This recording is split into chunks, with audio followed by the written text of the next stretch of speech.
Hey, how's it going? Wow, it took me a long time to get here and start today. So this is probably not going to actually come out until tomorrow, which is a bummer because it's supposed to be for today.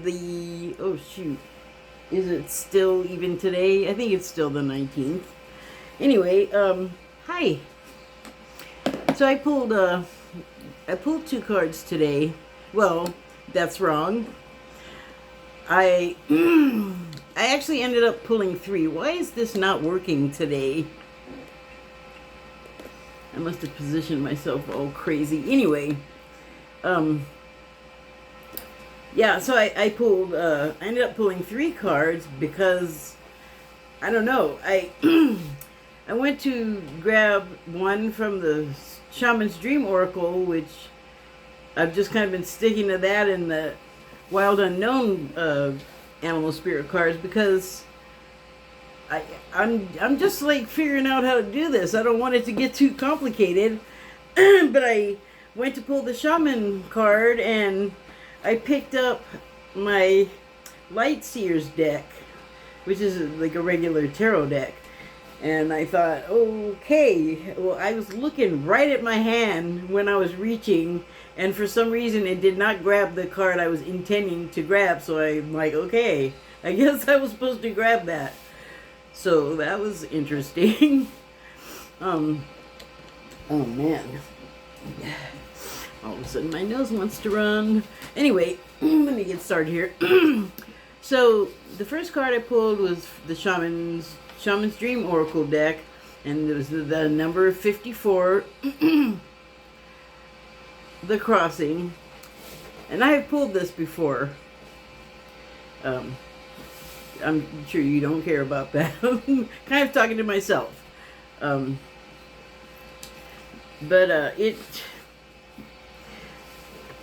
it's a land bridge, like it's made out of land stuff, like a stone bridge. I'm sure it's got dirt on it, so land.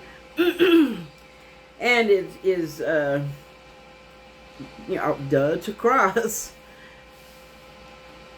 But, it's initiation, so that's what the card says, is initiation. And I don't know why it's like such a dreary, cloudy, foggy sort of, morning, it looks like. And maybe it's not morning, it's some kind of twilight though, because it's not really dark, and I can't tell if it's going too light or dark, like if it's going morning or night. So it doesn't really matter which one it is. It's just kind of just an impression. And I feel like the reason why it's so hazy is because where we've come from is already behind us. There's not really any need to picture it. And where we're going is not, it hasn't happened yet, so it's sort of unwritten. And that's what I feel like that haze is about. And that's okay. I mean, when you leave one sort of intense discipline, don't you need like a I was gonna joke about like a Europe year, whatever rich people call it when they take off a year after college before they start their real career or whatever. But yeah, that it's okay to not be going all the time, to not have like all of the stuff all of the time. It's good to take breaks from stuff. It's healthy. It gets rid of the sameness. It's a good thing. And whatever it is, that's ahead of you, it pretty much can always wait unless it's someplace or someone that's actively on on fire. So I'm saying the urgency is not there. It's okay to sit there and like reflect, either before you start walking or while you're walking. Although if it were me, I think I would just sit down and not take away from the reflection by having to worry about where I'm, walking to, or, making sure I don't just walk straight over the edge of that bridge, which looks pretty narrow. And it also looks like there's quite a plummet going on beneath it. But I'm sure that's just me filling it in, because that's just not shown on the card. Anyway, I will read from the guidebook of the Shaman's Dream Oracle deck. The Crossing, Rite of Passage, Initiation. You have come to stand on one side of the river. The opposite bank leads into the darkness of the eternal cave. When the old dies and then is born again. This is the place where time is forgotten, and the seasons cease their dance and stand still, as if in temporary repose. You must cross the river now, honoring and respecting this transition, for it's time to say goodbye to your old ways of navigating your world. Don't be afraid. You've come to the edge of the river because you're ready. You're ready to let go of what doesn't serve you and all the ways in which you've kept yourself from truly living. Intimacy requires vulnerability and truth. Can you strip away the masks and the barriers of false strength to discover what you're really made of? Step in the boat waiting for you. Let it carry you into the cave where the shadows are waiting to be illuminated, and you can be born into a world without denial and artifice. Making the crossing is a beautiful, powerful act of the highest love. I chuckled because I was seeing the boat coming out of the darkness into the light, and it just made me think of an amusement park ride. But like I always say, we are here on Earth, like everything pretty much, to experience, each other and ways of life and so on. So, sure, why not? Yeah, okay, I forgot what I said. Don't judge. It may come back. Okay, what was I saying? Oh, that it looked like an amusement park ride. It was the description, I guess. So, the other card I pulled was from the Animal Spirit deck. Or the Wild Unknown, but I pulled the Nightingale card. And the Nightingale is kind of a drab bird. It doesn't have a whole bunch of color accents, but it has I've never heard one, but I understand they have a beautiful singing voice. And that's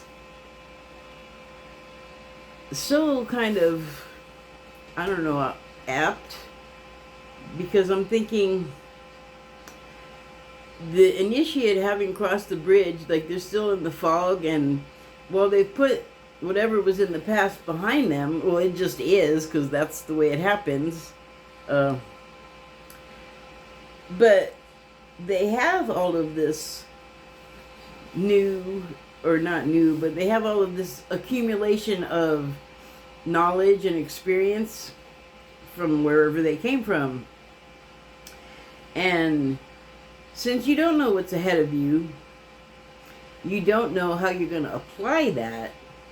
You just have to kind of take it on faith when you do decide to get up from your reflection and move forward, that what you've learned is going to serve you for whatever's coming toward you. And I don't know why this made me think of that. Let me read from the book and see if that'll jog that. So, Nightingale, fearless voice, speech, communication, or song.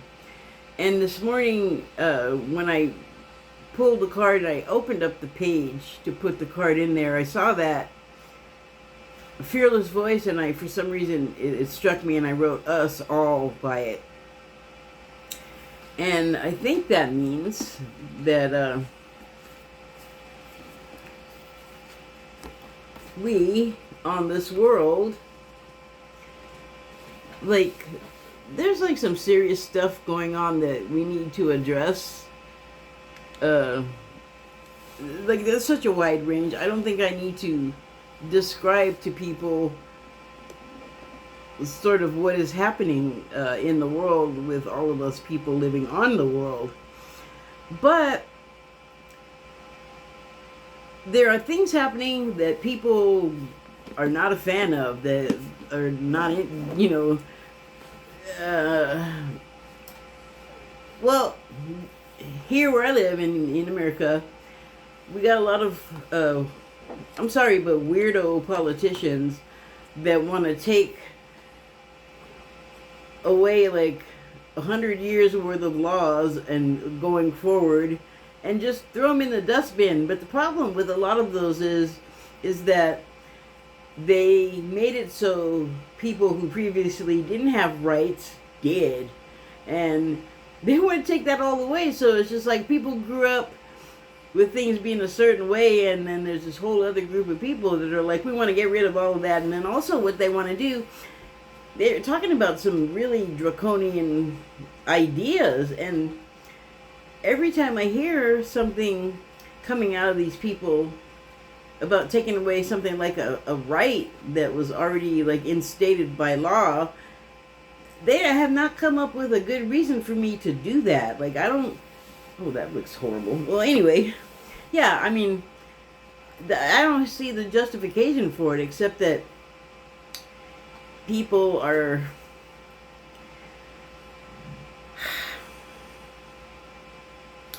not entirely, of course, but I feel this very strongly. There are a lot of people that are just like pissy and resentful, and they didn't get what they wanted in life, and they want to like share the misery or something. And what I always think about that is, dude, if you're not one of those people behind a lectern, on a podium, or on a dais, behind a podium, whatever it is, you are going to be one of those people affected with the not right having, because they're not going to be happy to just, oppress some people like trans people or just the whole LGBTQ plus community, or whatever race they have a problem is, because there's a different selection for every person, and it's not even just white people that are racist about to everyone else, or, well, I mean, everyone is, every one of our races has racists. And that's just kind of another thing that's like the American way. It's not just ours, though. It's all over the place. I mean, we are like new. So we're just like doing what our forebears did.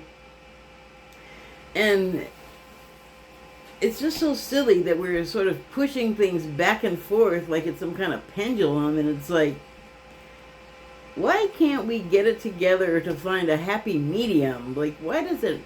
I know why this is, but I feel like we could work... I feel like we could do better to, like, avoid the situation or fix it. And then, we could move on to the next issue that needs to be dealt with. But what I'm talking about requires a lot of cooperation. And also, I keep hearing on the news that there are a minority of people that want these things.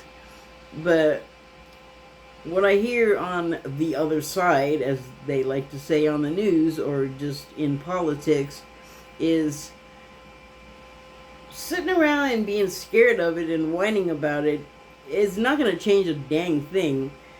And I'm not talking about really demonstrations or protests, although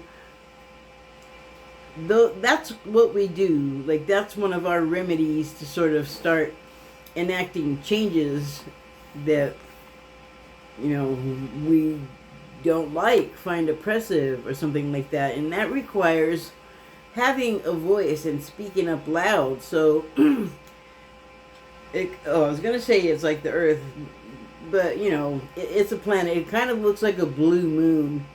because it has those depressions, but it's blue like Earth. So I don't know what you were going for, really, artist, but this bird is speaking out in the darkness and speaking light, which is kind of what I feel like the other side is about.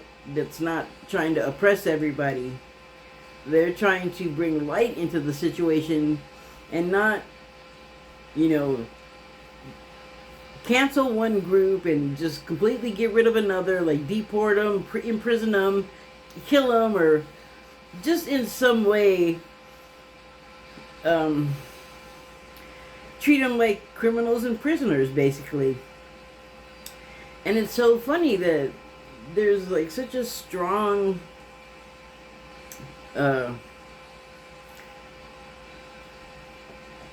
compulsion that I see from these people that are like on the right. You can call them any kind of extreme right or Trumper or authoritarian. What is the other one with the money? Well, whatever. You can call it anything you want, but what it is that one group wants to suppress part of their own people, oppress them, and the rest of us are like, no, we're not into that. So just stop, weirdo. Like, I don't know. It just seems like, why do you want to do something? Why do you want to go backward? That's completely unnatural, for one thing. Like, nothing in nature does that. Like, nothing goes backwards. And I feel like they could recognize that that's sort of a form of sickness that they would want to. But I don't know, maybe I should spend more time thinking about pendulums, because that I'm feeling is kind of significant. Like, something is rolling over like an odometer going to zero, and it's a gradual thing, you know. You sort of creep up on it, and then the way it works is kind of like an odometer when it works. Like, for me, what I would like to see from the side of the aisle that I'm basically relegated to because I don't like the other side's ideas, I think we have like a lot of work to do, but I think it's worth it, because I think that I don't know how this is going to work, but somehow we have to get the people that want to do all of these negative things to others. And for what, though? You know, like, people up high, like I was talking about, not your average citizen, are going to find ways to profit off this. And if they get to, like, it's like they're, I hate this, but it's like they're trying to work their way back to having a plantation society, and that is insane. So, that, you know, we need to work on that. We need to convince each other of stuff that we can agree on. And we need to convince each other that we can let go of some things that are just insane. So, we do ourselves no favors by being quiet and sort of leaving it to everyone else. And it's not easy to speak up and say things that people are going to have something to say is wrong with it or against you for saying it. But there's no reason why, like, this is my feeling, my personal feeling about the thing. There's no reason why I should have to be subjected to some of the stuff that I hear them saying and not speak up and voice my objections. So, hi, here I am, saying, can we please be more diplomatic and nicer to each other and stop all of this, you know, I don't let you do this, you can't do that, you can't go here, you can't go there. Never do these people think, what if that happens to me? It could. They never think of that. It could all turn around and so fast. We get cocky and full of ourselves and forget to think. So, when I pulled the third card and pulled out the deck that I had no intention of pulling out, I went to shuffle. I split the deck in half and I had it in my hands and it was all ready to go. And woo, this card flew out of it. I don't even know how or where it came out. I didn't even really do it yet. I just had my hands poised. So I was like, okay, that's the card. And it's the Empress. And this is from the Lightseers deck, which did not come with a guide, and I did not pursue getting one, although I did have to get a JPEG for the Shaman's Oracle guide, Shaman's Dream Oracle. So I should probably look on Amazon at my order and see if there's not a JPEG for the deck. But anyway, I have this other one that's just from a regular old tarot. So I saw something in here that made me kind of pique something. I was already interested, so it didn't really pique my interest, but something. So it says, the Empress. The Empress represents beauty, nurturing, and abundance. She is calm and content with her life. The Empress indicates the need to relax and allow things to happen naturally. The Empress encourages connecting with one's more feminine traits and create beauty. Artistic expression and connecting with nature are representative of the card. So, one of the readers that I like to watch was, and I guess she's pretty successful, she was told by YouTube that she had to cover like all of the offending human body parts, like female breasts and things. So I'm just gonna cover up that because they're both just out. They're both just out there. So anyway, she is pregnant with possibility for the planet, of course, but I'm just gonna focus on my land. And wait, it said, oh, come on. It said that she encourages connecting with one's more feminine traits. So that doesn't mean that like super macho guys have to jump into a drag outfit. It just means that, for instance, maybe lay off all of the oppressing other people. How about are you trying to get out? Are you stuck? Shh, my cat got his toenail stuck in the hinge on the door. 1 second. I have to release him from that. That's not cool. Hold on. Of course he got it as soon as I hit the pause button. Okay, so you have those more feminine traits. Really, I mean, and this is not to say, don't take it like totally literal. Like, I don't expect people to just like jump into a dress and an apron and start doing housework if you're not that person, you know? And that doesn't have to be, that person I described does not have to be a woman. No. Oh, he got it. Okay. Oh my God. I love him, but sometimes. Okay.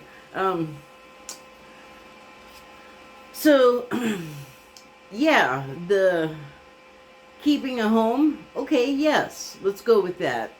Keeping a home, keeping it nice, keeping it a place you want to be, a place you want to do all of the things with your family, or if you don't have that situation, with yourself and your maybe companion, and you just want to make life comfortable for yourself because it's nice to have a haven to come home to.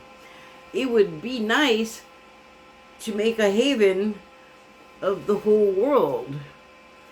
And the really masculine things like the sort of, well, the actual war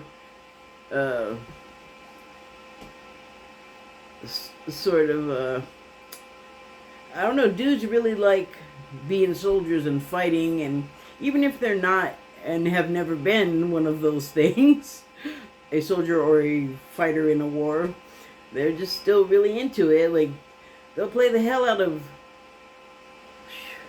what's that video game where you can just run over people? I can't think of it. I'm sure you know the one I'm talking about. It's been out forever. They even did like a murder profile where they included a video game that I guess they couldn't use the actual name, so they just made up something that's awful darn close. And the game, the way they described it and the way they showed it, the graphics were freaking terrible. I mean, I'm not a gamer, but I know that that when that show came out and they showed the graphics of the game, and it was on Law and Order. Law and Order. Those graphics were shit. Even I knew like the games in reality looked way better. So I don't know what they were doing. I'm sure it's not important. Although I did totally notice that I saw that years ago. But some guys, you know, and men and women, our personalities and things like that are on a spectrum. Like, no one's just the same. Like, you can't say all dudes are macho and they're into football and hot wings and ribs or whatever the thing is, or trucks or shooting. They might be a male that's a carpenter or a plumber or whatever, an artist, and still do a whole bunch of male stuff, but they might be shaded personality-wise slightly less aggressively. So, I mean, what do really macho dudes do that don't do women's work? If they live alone, how do they live? How do they eat? How do their clothes get cleaned? How does their house get cleaned? I mean, either they live in a pigsty or they do that stuff, that woman's work. So it's not really like, I mean, I know they're hiding in their house doing it, or maybe their mom comes over or whatever it is, but, you know, they, I would hope, are doing something around their house for themselves. And that is not totally macho and, you know, 50 caliber automatic weapon with a ammo box for days next to you. You know what I'm saying? Like,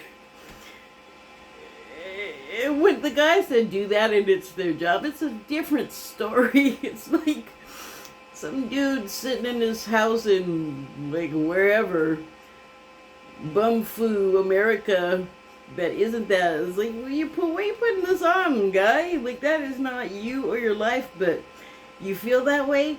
The thing about feeling strongly about something is it usually urges people into action. They don't just sit around and talk about it. So this to me is representing, like, if we soften up and weren't so hard just on each other, on our world, just in general, I think we would all benefit from it. Like, I think that, well, I see a lot of people telling everybody else to be kind, be kind, be kind. And I that kind of annoys me because I feel like it's not necessary. Like, I think everybody knows, like, if you're not being kind or nice, you're an a-hole. A-hole. So, we already know. That's what I'm saying. But be kind, be nice, whatever. But yeah, but can't we just be nice to each other? Like, can we just give it all the against each other all the time? Can we just, like, take a break? It's wearing on you. I mean, it doesn't even affect me personally, but I'm aware of it. I see that it happens to people. I hear about it. You know, I mean, there's news, there's hella videos on the internet. I see it, I'm aware. But, gosh, I mean, all it takes to make all of that different is for us to decide to. And, my gosh, I think we could probably figure out other outlets for these people that want to be so macho and aggressive. You know, I mean, can we not shit where we eat? That's what I'm saying. And can we not shit on each other? I know, like a crazy concept, but it's like the easiest thing we can do for each other, and it costs us nothing, you know? I mean, if it's costing you on the inside, I would suggest you go home and spend some time alone and just thinking, and let yourself think the things that you are not, you have not been prepared to go ahead and step up to, because it's not just that being around someone like that is wearing. It's also that it's got to be wearing on. Hold on, getting all accordion here. It's got to be wearing on the individual too. Uh, the person that's sort of putting out this stuff, it's got to wear on them, and then it's just out there, and then whoever, whether they have to do with whatever it is or not, can just wander right through it. And it is so easy to pick up somebody else's energy and have it just get stuck on you if you're not really paying attention. I mean, you can have a fine mood and walk into a room with a bunch of bummed out or angry people, and just sort of, you'll pick up, most of us will pick up on that mood change immediately, and then maybe sort of fall into it once they're there. So I feel like it's a matter of, well, paying attention and also deciding, like, is this where I want to be? Do I want to be in a crappy mood? Do I want to, be in that sort of downer state of mind? To me. Yeah. So I guess the conclusion is there is stuff out there that we need to do for each other and with each other. And, it's not my intent to say that I only want things this way, my way. I know that in the past, both of our political parties that actually make it to the voting booth, that are allowed to make it to the voting booth, I might add,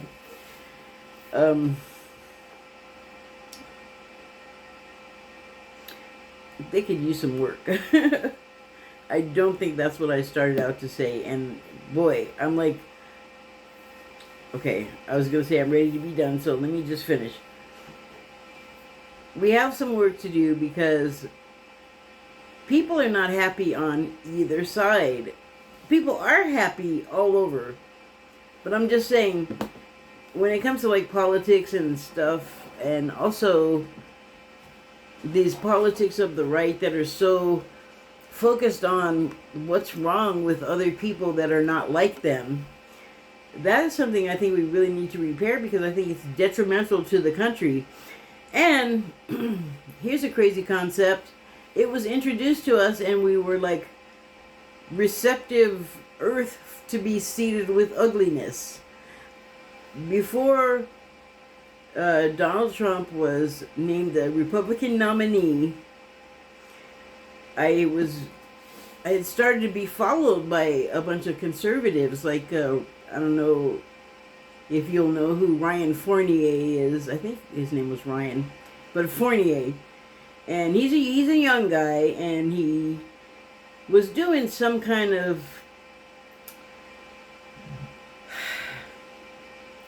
he had a channel and he just talked about stuff. He was, I guess, like an early QAnon guy. And I know he got into some kind of trouble with the law, so I'm not sure what his deal was, but he started following me, and I knew who he was, and I was like, why is he following me? That's weird. But I did talk to him a little bit, and I enjoyed talking to him. It was fine, and then I don't know, he something picked up in his life, I think, his profile, his public profile, and he got busy, so I wasn't really hearing from him, and that was fine, because we had very little in common, I felt like. Well, that's silly. We had, I'm sure, tons in common, because I'm about to say that from there, some Q people started following me, and I was at the time very curious about them because, like, what's the conspiracy theory all about? So I spent some time talking with those people. And I'll tell you, I expected that they would, like, expel me from the group for, like, being anti-Trump, but I wasn't in there just all bashing Trump. I just said, yeah, I don't like him. I don't think he's a good guy. I think he has bad intentions, and I left it at that. Like, I didn't need to keep harping on it, you know? And I don't really remember us talking much about Trump, but it was early. It was before all of these, like, NFTs of him as, like, a superhero, Rambo, angel, whatever he's supposed to be. Like, none of which the guy even comes near to being in reality from what I have seen about him my whole life. And I'm almost 60, so I've seen a lot. And that was the other thing about those people. They were really unaware of his existence kind of before, like, they knew him from The Apprentice. And some of them were as old as me, but I don't know where their heads were at. Well, they probably were not a TV person. But I didn't watch The Apprentice. I think I looked at it one time to see what it was about, but I was like, ugh, Donald Trump, I don't know. And then I saw it and I was like, oh no, I know. But that's me. I know a lot of people like him, and I can't, there's nothing I can say, nor do I want to, that's going to change their minds about it. That if their mind's going to change, it's got to be something they come to themselves, But in the meantime, I'm sure there's plenty of stuff that both sides can come to an agreement on to make life easier for everyone. There's a lot of stuff, it's political, it's financial, it's social, it's, climate, it's so much. And so many people have to come to some kind of agreement. But I think in the meantime, we should stop doing things like sabotaging elections and, oh my God, have some sense. You believe in a total liar who's saying it was stolen, and then like at home or at work where everybody in the world is not around, he's like, I can't believe I lost to that loser, Joe Biden. So it's like, hello, come on. But that is a mindset that can't be changed by something that I'm saying. It's like an addiction. An addict is not going to stop taking their drug of choice if they're addicted to it until they decide they're ready. And no one can forecast for another person what that's going to look like. I mean, when I stopped drinking, I wasn't all like waking up in the morning and cracking open a beer, but I was drinking a lot. It's because I was in a band and I was out all night, and you standing around and you're smoking cigarettes and drinking beers, and that's what you did. And when I finally quit both, actually, tobacco and quit the tobacco in 2019, so much later than I quit drinking. But I didn't quit because I had to quit. I didn't quit because I have a problem. I didn't quit because I was spending all my money on it. I quit because I was sick of waking up hungover and wasting a whole day feeling like crap. Although it was my practice to just get my sick ass up and go out and take a bike ride and sweat that shit out, which is really effective. But you still feel kind of crappy. You feel better, but you still feel it. And I was like, I'm done. I don't want to feel like that anymore. And I can leave the drinking alone because I don't like having my inhibitions completely unleashed like that.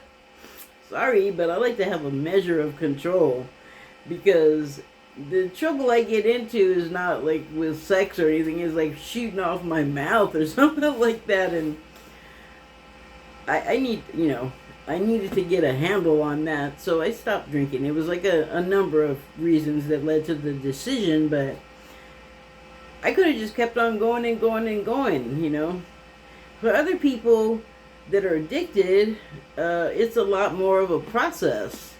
So it's harder, I guess, for them to decide that, whoa, I'm sick of my whole life being all, completely wrapped around this sort of cat and mouse game of go out and find some money, and then go out and find somebody with some drugs, and then go get high and hope that they are not like full of stuff that's not the actual drug, so that you bought something that doesn't get you high, and then you screw it. It's like a never-ending process for those people. And I'm telling you this not from experience, but I have lived with heroin addicts and I've seen them in action. So it's a terrible life, really. I mean, the worse it gets, the more terrible it becomes, because your whole life just revolves around procurement and then money, getting money, and you're not working, and nobody wants to hire you, because the longer you're at it, the worse it affects your body. You start looking like hell. So, I mean, it might sound like a good idea at first, but if you can't just stop, it just is not good. Okay, I've blathered enough. Thank you and good night.